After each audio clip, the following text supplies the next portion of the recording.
प्यारे बच्चों, स्वागत है आप सभी का आज की कक्षा में। आज की कक्षा में हम अध्ययन करेंगे पोर्टफोलियो का। पोर्टफोलियो के अंतर्गत विशेषतः हम प्रकाश डालेंगे स्टूडेंट पोर्टफोलियो पर। जैसा कि अपनी पिछली कक्षाओं में आपने अध्ययन किया कि पोर्टफोलियो एक ऐसा विवरण होता है जो विद्यार्थी की उन्नति प्रगति के बारे में परिचय देता है। साथ ही साथ यदि हमें किसी अध्यापक या विद्यालय की प्रगति को जानना है तो उसको भी हम पोर्टफोलियो में जो हमने रिकॉर्ड संकलित किया है उस रिकॉर्ड के आधार पर हम आसानी से जान सकते हैं। इसे पार्श्वचित्र के नाम से भी जाना जाता है। इसमें एक निश्चित समयावधि में हम विद्यार्थी ने क्या उन्नति की है, क्या प्रगति की है, उसका व्यवहार जिस तरीके से परिमार्जित होना चाहिए, क्या वह हो पा रहा है कि नहीं हो पा रहा है।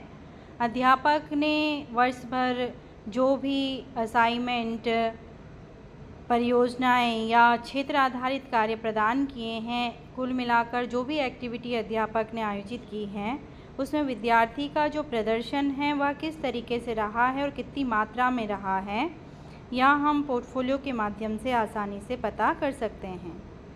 पोर्टफोलियो विद्यार्थी के व्यक्तिगत जो भिन्नताएं होती हैं उसकी जानकारी प्रदान करता है, उसकी रुचियों के बारे में जानकारी प्रदान करता है और साथ ही साथ यह भी प्रदर्शित करता है कि विद्यार्थी को क्या आवश्यकता है, अर्थात उसकी कठिनाई के स्तर का भी ज्ञान उसके पोर्टफोलियो से लगाया जा सकता है।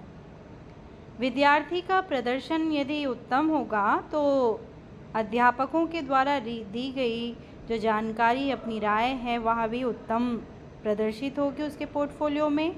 वह कुशलतम तरीके से प्रक्रियाओं में यदि अपना प्रतिभाग करता है तो उससे संबंधित जो भी छाया चित्र, वीडियो, समाचार संकलित किया गया है उसमें वह बढ़ चढ़कर दिखाई देगा।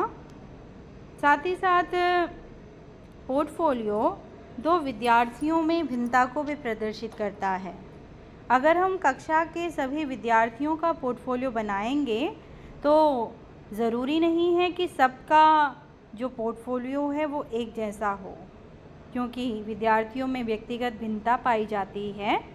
तो कोई विद्यार्थी किसी क्रिया में अच्छा होगा तो कोई विद्यार्थी किसी अन्य क्रिया में अच्छा होगा, अर्थात सबका पोर्टफोलियो, उसके अंदर आने वाली जानकारियाँ एक जैसी नहीं होती हैं।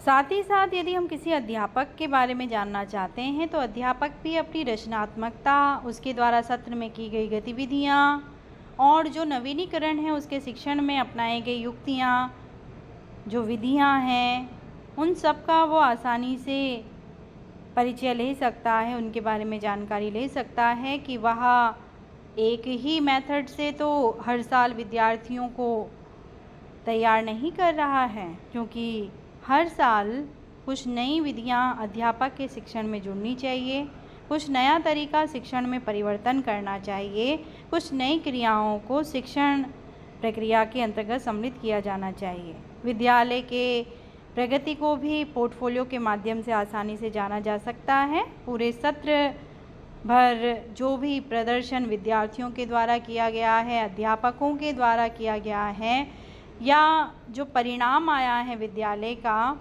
उसके संदर्भ में वह आसानी से यह ज्ञात कर सकता है कि विद्यालय प्रगतिमान है कि प्रगति नहीं हो रही है। कुल मिलाकर यदि हम कहें तो पोर्टफोलियो एक ऐसा विवरण है जिसके माध्यम से यदि हम विद्यार्थियों को भविष्य के लिए तैयार कर रहे हैं तो उनकी तैयारी से संबंधित निर्देशन और परामर्श भी पोर्टफोलियो के माध्यम से हम प्रदान कर सकते हैं, क्योंकि विद्यार्थी की उन्नति और उसकी कमियों की जानकारी दोनों ही हमें पोर्टफोलियो में प्रदर्शित होती हैं।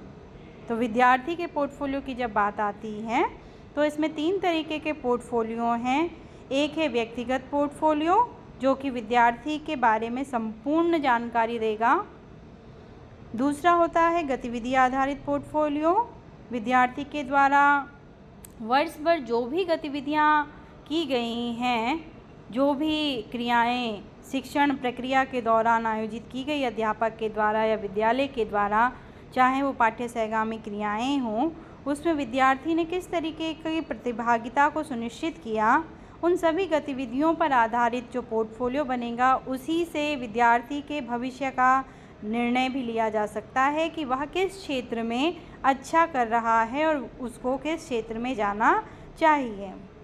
तीसरा होता है कार्यालयीय पोर्टफोलियो, जो छात्र की उन्नति को प्रदर्शित करता है, चाहे वह परीक्षा से संबंधित उन्नति हो, चाहे उसके द्वारा की गई अन्य गतिविधियों से संबंधित रिकॉर्ड हो, जो कि कार्यालय अपने पास संकलित करके रखता है।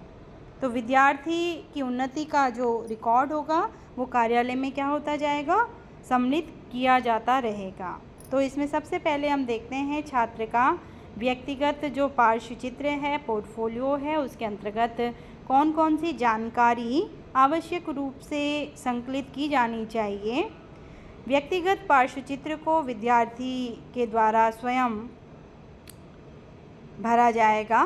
इसमें दाईं ओर उसका छायाचित्र होगा और बाईं ओर उसका सामान्य परिचय होगा, जिसमें उसने विद्यालय में कब प्रवेश लिया, उसका नाम क्या है, कौन सी कक्षा में प्रवेश लिया, उसका अनुक्रमांक क्या है कक्षा का, विद्यालय का नाम क्या है जिसमें वह अध्ययन कर रहा है, उसकी जन्म तिथि, उसका जेंडर, उसकी जाति, वह कितना लंबा है, उसका भार कितना है, उसका रक्त समूह, ये सामान्य परिचय देते हैं विद्यार्थी के संदर्भ में। चूँकि अधिगम की प्रक्रिया में विद्यार्थी के वंशानुक्रम और उसके परिवेश का पूर्ण योगदान होता है, उसका प्रभाव पड़ता है, इसके लिए विद्यार्थी की पारिवारिक पृष्ठभूमि से संबंधित जानकारी ली जाना भी आवश्यक है। तो उसकी माता का नाम, माता की शैक्षिक योग्यता, पिता का नाम, पिता की शैक्षिक योग्यता, पिता का क्या व्यवसाय है, कितने भाई बहन हैं, परिवार की आर्थिक स्थिति अबव ऑफ पॉवर्टी लेवल है या बिलो ऑफ पॉवर्टी लेवल है, यानी निर्धनता क्षेत्र में आता है या निर्धनता क्षेत्र से थोड़ा ऊपर आता है, उसका स्थायी पता क्या है, वर्तमान पता क्या है, उसके अभिभावक का संपर्क सूत्र और मेल आईडी। इसके बाद विद्यार्थी से उसकी पूर्व की कक्षाओं का विवरण लिया जाएगा, जो कि शैक्षिक विवरण होगा। इससे संबंधित विद्यार्थी अपने विद्यालय का नाम, जिस वर्ष में उसने उस परीक्षा को पास किया, कौन सी श्रेणी रही, कितने प्रतिशत आए और किन किन विषयों का अध्ययन किया गया, यह जानकारी दी जाती है। विद्यार्थी का कोई विशेष उपलब्धि रहा हो, चूँकि विद्यालय पाठ्य सहगामी क्रियाओं पर विशेष बल देता है ताकि विद्यार्थी का सर्वांगीण विकास किया जा सके, इसीलिए समय समय पर कक्षा में आयोजित होने वाली गतिविधियाँ, अध्यापक के द्वारा आयोजित की जाने वाली गतिविधियाँ, विद्यालय स्तर पर आयोजित गतिविधियाँ, ब्लॉक स्तर पर, राज्य स्तर पर और राष्ट्रीय स्तर पर जो भी गतिविधियाँ आयोजित हो रही हैं, उन गतिविधियों में विद्यार्थी का प्रतिभाग किस प्रकार का रहा, उसके जो प्रमाण पत्र हैं उसको यहाँ पर संकलन किया जाता है और उनका विवरण दिया जाता है। विद्यार्थी की रुचि को जानना भी आवश्यक है ताकि आप उसे भविष्य के लिए उचित निर्देशन और परामर्श प्रदान कर सकें। इसीलिए विद्यार्थी को कौन से काम करने पसंद हैं, इसके बारे में जानकारी लिया जाना आवश्यक है। जैसे जो विद्यार्थी पढ़ाई में रुचि लेता हो, वो पढ़ने से संबंधित रुचियों को अभिव्यक्त करेगा। जिसे क्रीड़ा पसंद होगी, वह क्रीड़ा से संबंधित अभिव्यक्ति यहाँ पे देगा। जिसे खेल कूद के अलावा पढ़ने का मन नहीं करता है, वह अपनी अभिव्यक्ति उस हिसाब से दे रहा है। तो अध्यापक को उसके बारे में जो जानकारी है वो पता चल रही है।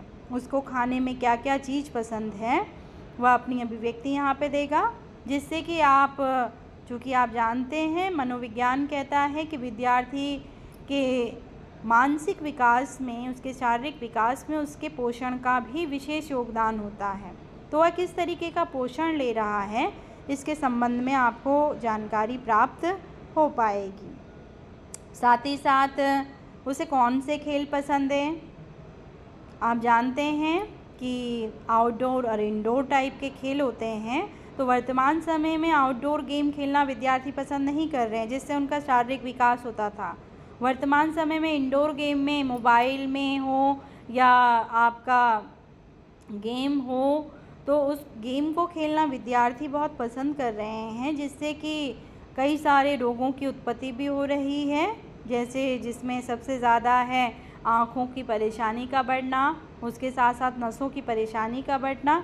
इस तरीके के रोगों को भी क्या मिल रहा है, बढ़ावा मिल रहा है। तो किस तरीके के खेल पसंद हैं ताकि आप उसे उचित डायरेक्शन प्रोवाइड कर सकें। उसके मित्र के बारे में आप जानकारी ले सकते हैं कि उसके मित्र कौन कौन हैं। यदि वो कहता है कि मेरा मित्र ही कोई नहीं है, तो इसका अर्थ है विद्यार्थी का सामाजिक जो गुण है वह विकसित उचित तरीके से नहीं हो रहा है। तो यह भी एक क्या हो जाएगा, एक चिंता का विषय हो जाएगा।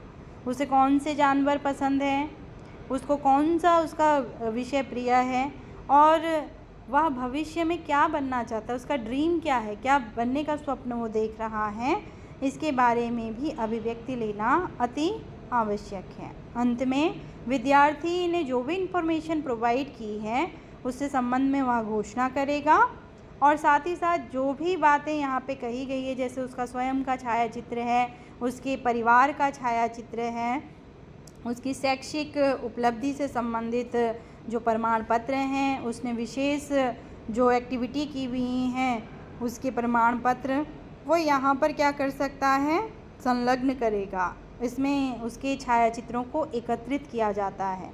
उसकी पसंद नापसंद से संबंधित जो भी एक्टिविटी हैं उनसे संबंधित छायाचित्रों को यहाँ पर कलेक्ट किया जाता है, क्योंकि पार्श्व चित्र में जो एविडेंस होते हैं वो विद्यार्थी से संबंधित उससे जुड़े हुए जो चित्र हैं, जो प्रमाण पत्र हैं, जो समाचार में आए हुए समाचार पत्र में आए हुए समाचार हैं, वो इन्फॉर्मेशन यहाँ पर क्या की जाती है, टैग की जाती है। तो जितना भी चित्रात्मक कार्य होगा, जैसे कि उसके परिवार के चित्र हुए, उसके खेल से संबंधित चित्र हुए, उसको जानवरों से वह प्रेम प्रदर्शित कर रहा है, उनका सहयोग कर रहा है, उससे संबंधित जो चित्र हुआ या अन्य कोई चित्र, उसको आप कहाँ चस्पा करेंगे, आप A4 साइज में जब कार्य कर रहे होंगे तो उसको आप बाईं ओर चस्पा करेंगे। जब पार्श्व चित्र निर्मित किया जाएगा उस समय यह विशेष ध्यान रखेंगे कि आपके अध्ययन अध्यापन की भाषा कौन सी है, उसी भाषा में इन्फॉर्मेशन कलेक्ट की जाएगी, उसी भाषा में इन्फॉर्मेशन भरी जाएगी। तो ये था आपका छात्र का व्यक्तिगत पार्श्व चित्र, जिसके आधार पर उसके बारे में संपूर्ण जानकारी पता चल जाती है कि विद्यार्थी ने कब विद्यालय में वह आया, उसका प्रवेश कब हुआ, वह कितनी आयु का है, उसके परिवार में कौन कौन है, उसकी आर्थिक स्थिति किस तरीके की है, उसका पिछला परफॉर्मेंस कैसा रहा कक्षाओं में, उसकी रुचि किन क्षेत्रों में है, साथ ही साथ वह कितने एक्टिवली विद्यालय के द्वारा संचालित क्रियाओं में प्रतिभाग करता है। तो ये सारी इन्फॉर्मेशन सचित्र सहित आपको व्यक्तिगत पार्श्वचित्र के रूप में कलेक्ट करनी है और छायाचित्रों को, प्रमाण पत्रों को कलेक्ट कर फाइल में चस्पा करना है। तो इस कक्षा में हम इतना ही अध्ययन करेंगे। धन्यवाद।